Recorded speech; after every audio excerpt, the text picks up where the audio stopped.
বইমেলাতে ঢোকার পরপরই আমার চোখ পড়ে গেল মেট্রো রেলের উপর। আর এবার কিন্তু 21শে বইমেলার রূপটা ছিল অনেকটা ভিন্নধর্মী, সেটা আপনাদের সঙ্গে শেয়ার করার জন্য চলে এসেছি 21শে বইমেলাতে। আসসালামু আলাইকুম এভরিওয়ান, আশা করছি সবাই অনেক অনেক ভালো আছেন। নতুন আরো একটি ভিডিও নিয়ে হাজির হয়ে গেলাম। বলেছিলাম 21শে বইমেলার ভিডিও পার্ট 2 আপনাদের সাথে শেয়ার করব, সেটা আজকে আপনাদেরকে দেখাতে চলে এসেছি।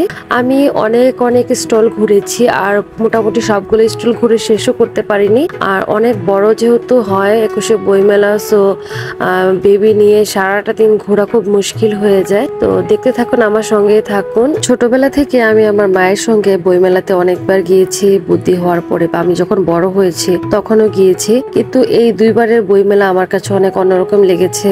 আর আমার কাছে কেন যেন মনে হয়েছে বইমেলা আগের মতো নেই। আমাদের সমাজে বা সামাজিক যোগাযোগ মাধ্যমে বা যেখানেই বলি না কেন, এই ভাইরাল ইস্যুটা যবে থেকে আমাদের এই সমাজে এসেছে তবে থেকে হচ্ছে ভালো জিনিসের মূল্য অনেকটা কমে গিয়েছে। মানুষ ভালো জিনিস একদমই দেখে না বা বুঝে না বা দেখতে চায় না। এই জন্য হচ্ছে আমি খেয়াল করেছি যে আমাদের বইমেলাতেও এই এফেক্টটা অনেক বেশি পড়েছে। মানুষ আগে ভালো লেখকের ভালো মানের বই কিন্তু বিষয়টা এখন পুরোপুরি উল্টো হয়ে গিয়েছে। যারা এখন ভাইরাল সামাজিক যোগাযোগ মাধ্যমে, যারা হচ্ছে করে ভাইরাল ইস্যুতে ভাইরাল হয়ে গিয়েছে, যাদের তেমন কোনো যোগ্যতা নেই, যাদের কোনো ভালো চিন্তা ভাবনা নেই, তারাও এখন বড় মানের কবি হয়ে গিয়েছে, ভালো সেলিব্রিটি হয়ে গিয়েছে। এবং তাদেরই বই কেনার জন্য মানুষের এত লম্বা লাইন বা ভিড় হয়ে গিয়েছে। এটা দেখে আমার খুব বিরক্ত লেগেছে আর খুব অবাকও লেগেছে যে আমরা আসলে আমরা এগুলা কি বুঝতে পারি। আমাদের মস্তিষ্ক কি একেবারেই নষ্ট হয়ে গিয়েছে? ভালো ভালো লেখকের বই পড়লে অনেক কিছু বোঝা যায়, জানা যায়, মনে অনেক কিছু ধারণ করা যায়, অনেক ভুল থেকে সরে আসা যায়, ভালো কিছু শিক্ষা গ্রহণ করা যায়, বাচ্চাদেরকে অনেক ভালো ভালো উপদেশ দেওয়া যায় বা অনেক জ্ঞান বৃদ্ধি হয়। সেগুলো না করে মিসেস সাবরিনা, তারপর ওনার যে বই, উনি যে ভাইরাল হয়েছে ওনার বই, তারপর হচ্ছে তিশা, মুস্তাক, ওদের লাইফ স্টাইলের বই, তারপর হচ্ছে হিরো আলমের বই, এরকম নানান মানুষজনের বই দেখলাম যে একদম ভাইরালের মধ্যে আছে, যেটা মানুষ কিনবেই, পড়ুক আর না পড়ুক সেটা কিনে একটা করে সেলফি তুলবে, ভিডিও করবে। যেটা দেখে আমার ভীষণ খারাপ লেগেছে। যদিও আমি কথাগুলো গুছিয়ে বলতে পারছি না, দুঃখিত, কিন্তু আমার কাছে খুবই বিরক্ত লেগেছে এই বিষয়টা। আমরা কেন ভালো মানের বই দেখবো না, পড়বো না বা আমরা শিখবো না? আমরা ছোটবেলা থেকে দেখেছি আমার মা বা আমাদের যারা আত্মীয় স্বজন ছিল, যারা বই পড়তে ভালোবাসে, তারা হচ্ছে শেক্সপিয়ারের বই, তারপর হচ্ছে রবীন্দ্রনাথ, নজরুল, তারপর ঈশ্বরচন্দ্র বিদ্যাসাগর, আরো অনেক লেখকের বই। তার মধ্যে ছিল গদ্য, পদ্য, ভৌতিক, রহস্যময় চরিত্র, তারপরে হচ্ছে ইসলামিক, খেলাফত, নবীদের জীবনী থেকে শুরু করে নানান ধরনের বই, নানান ধরনের কালেকশন ওনারা করতেন। এগুলো আসলে পড়তেও ভীষণ ভালো লাগে। রবীন্দ্রনাথের কবিতা, নজরুলের কবিতা, বিভিন্ন আইটেমের বই হচ্ছে আগের মানুষেরা সিলেকশনই করতো যে তারা এগুলো কিনবে।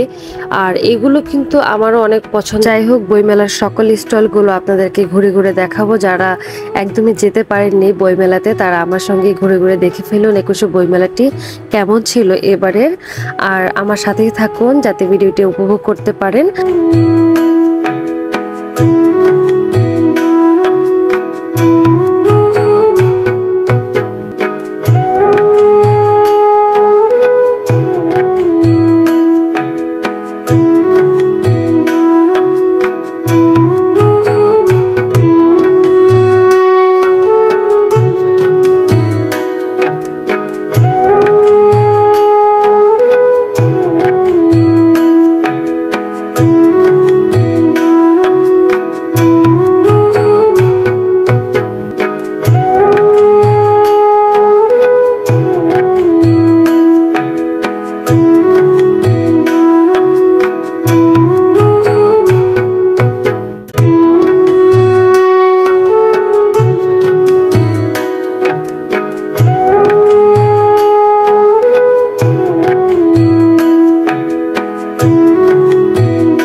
সম্পর্কে আপনাদের অনুভূতি এবং মন্তব্য জানতে চাচ্ছি। আশা করছি কমেন্টের মাধ্যমে অবশ্যই তা প্রকাশ করে আমাকে জানাবেন।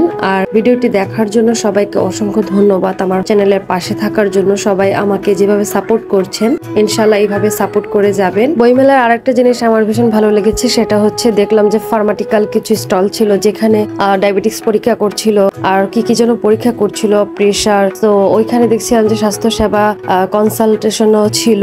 হুট করে যদি কেউ অসুস্থ হয়ে যায় তার জন্য প্রাথমিক চিকিৎসার ব্যবস্থাও ছিল, যেটা আমার ভীষণ ভালো লেগেছে। তো যাই হোক, কেমন লেগেছে তা তো অবশ্যই কমেন্ট করে জানাবেন। আমার কিন্তু ভীষণ ভালো লেগেছে। আমি, আমার মা, আমার মেয়ে, আমার ভাই, আমার বোন, আমরা সবাই ভীষণ এনজয় করেছি আর ভালো ভালো বইগুলো দেখিয়েছি বা কিনেওছি। তো দোয়া করবেন সবাই, আর সবাই অনেক ভালো থাকবেন, সুস্থ থাকবেন। যারা ইউটিউব থেকে দেখছেন তারা অবশ্যই আমার চ্যানেলটি সাবস্ক্রাইব করে দিবেন, আর যারা ফেসবুক থেকে দেখছেন তারা অবশ্যই আমার চ্যানেলটিতে ফলো করে দিবেন।